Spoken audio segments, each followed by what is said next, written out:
క్రీస్తులో ప్రియమైన నా సహోదర, నా సోదరి, దైవజనుడైన మోషే ఈ కీర్తనని దైవత్వము కలిగి ప్రభుతో డైరెక్ట్గా మాట్లాడి మనకు ప్రసాదించిన ఆయన ఒక ప్రార్థనని మనం చదివితే దేవుని యొక్క జ్ఞానాన్ని మనం పొందుకుందాం. వాక్యం చదువుతామా? వాక్యం చదువుతాం. కీర్తనల గ్రంథము 90వ అధ్యాయము 12వ వాక్యము. మాకు జ్ఞాన హృదయము కలుగునట్లుగా చేయుము, మా దినములు లెక్కించుటకు మాకు నేర్పుము.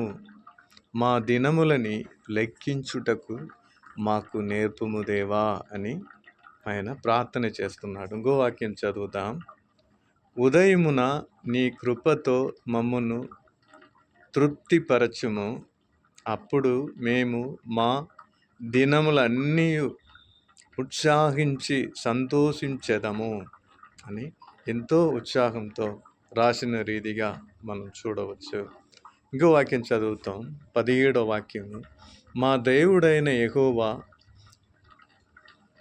ప్రసన్నత మా మీద నుండునుగాక, మా చేతి పనిని మాకు స్థిరపరచుము, మా చేతి పనిని స్థిరపరచుము అని ప్రార్థన చేసినట్లుగా అని వాక్యం సెలవిస్తుంది. ఆయన ఒక ప్రసన్నత మన మీద ఉన్నప్పుడు మన చేతి పనిని ఆయన స్థిరపరుస్తాడు.